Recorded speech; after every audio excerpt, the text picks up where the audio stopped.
This is PHYS03141 video 24, and in this video we will look at an incident electromagnetic wave upon a conductor, and we're going to imagine a normally incident wave upon the conductor again, so that there is no component of the electric and magnetic fields of this transverse wave present at the surface of the conductor. All the components are parallel. And the difference between a dielectric and a conductor is that, of course, in a dielectric we imagine that this region here is something like air or something, and this is over here is a metal or a plasma. N2 in the conducting material will be complex valued.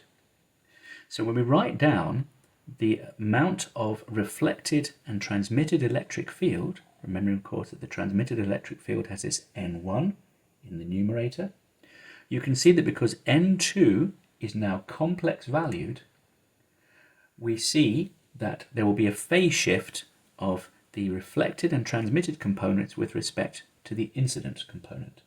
Okay, remember, this is varying with time, so this complex value is going to place a phase shift on the instantaneous electric field in the reflected and transmitted components. So as we often do with conductors, we will treat different situations. So we will start with the situation where I have a low frequency wave incident upon a good conductor. And as we saw before, in a good conductor, the refractive index N2 can be written roughly as minus I sigma over omega epsilon naught, which can be written again as sigma, the conductivity, over 2 omega epsilon naught, 1 minus I.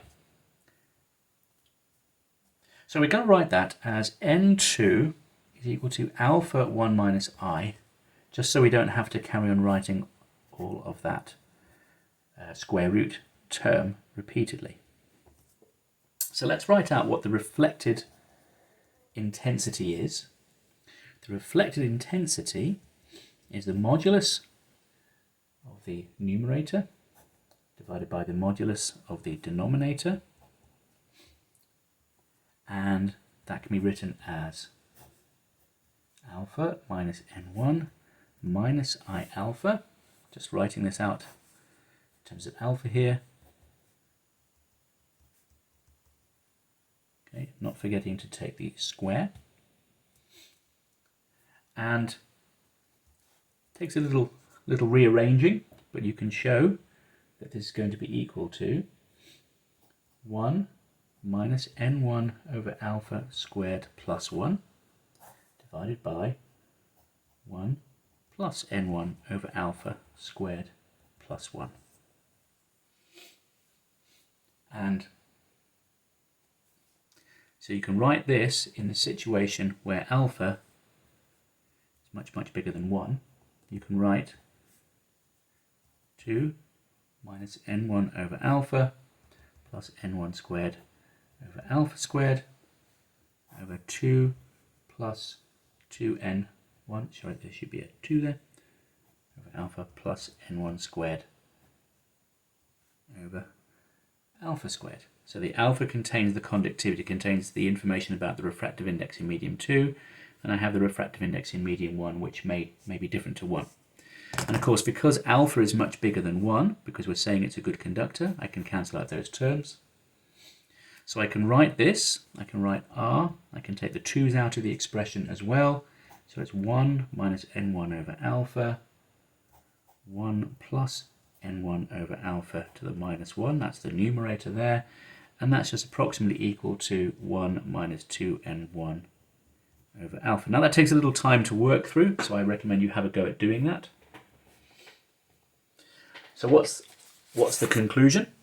The conclusion is that we can write down the reflection and transmission intensities for a good conductor, such as a metal or a plasma.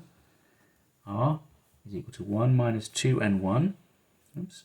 And now I'll replace alpha with what it was before, 2 omega epsilon 0 over sigma, And of course, T is just 1 minus R. This should really formally be approximate signs, is approximately equal to 2n1 to omega epsilon naught over sigma.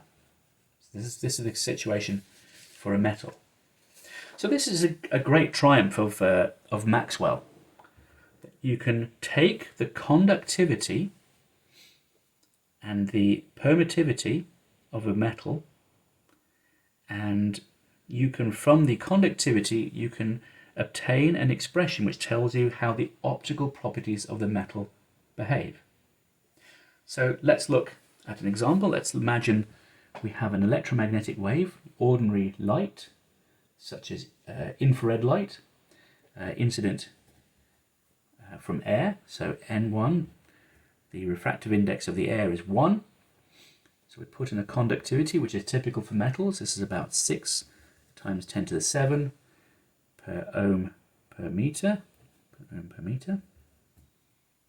And the frequency we're talking about here is a far infrared. This is something like 25 micron wavelength, so about 25 times that of visible light. And omega in this case is about 10 to the 13 per second. And in that situation, we can see that very little of the light is transmitted at the surface, and the bulk of it is, as we would expect, reflected. So that's our first example. Now, that was at low frequencies. Now let's look at it for high frequencies. And remember, in the high frequency situation, in section 3, we wrote down that the wave number could be related to the frequency of the electromagnetic wave. It depended also upon the natural plasma frequency of the electrons. So when omega is much less than the plasma frequency, we have an imaginary k value. Remember, we said the wavelength became imaginary. It becomes infinite at the plasma frequency when omega equals omega p. And in this situation, epsilon is less than 0, T is equal to 0, and R is equal to 1.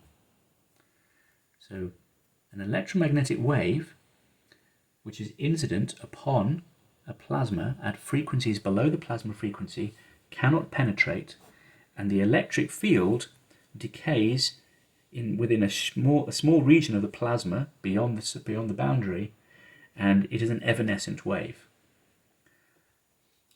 When omega is greater than the plasma frequency, then of course the plasma becomes transparent.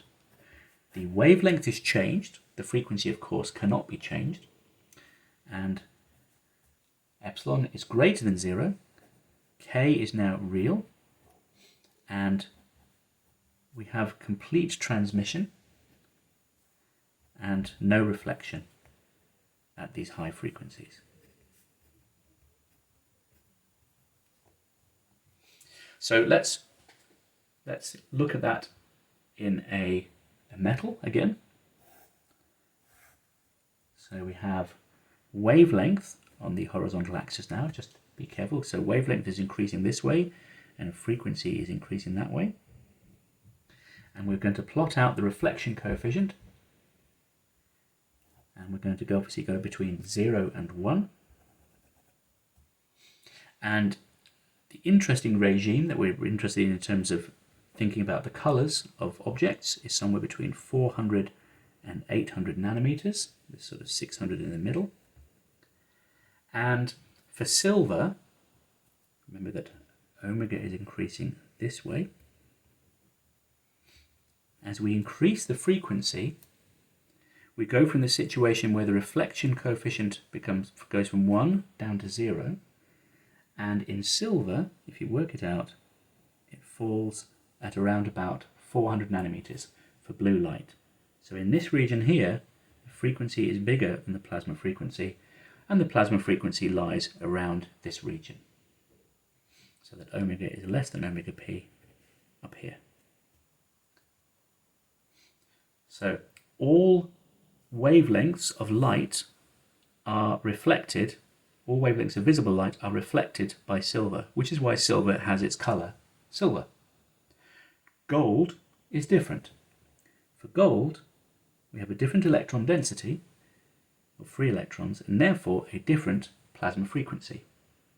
So because of that, the plasma frequency is shifted to be which way around is this? A lower value, and therefore blue light is transmitted, whereas orange and red light is reflected. Hence gold is gold in colour. So only gold and copper have plasma frequencies which give rise to a non-silver colour. So gold is yellow, copper is reddish in colour, but all other metals are silver in colour.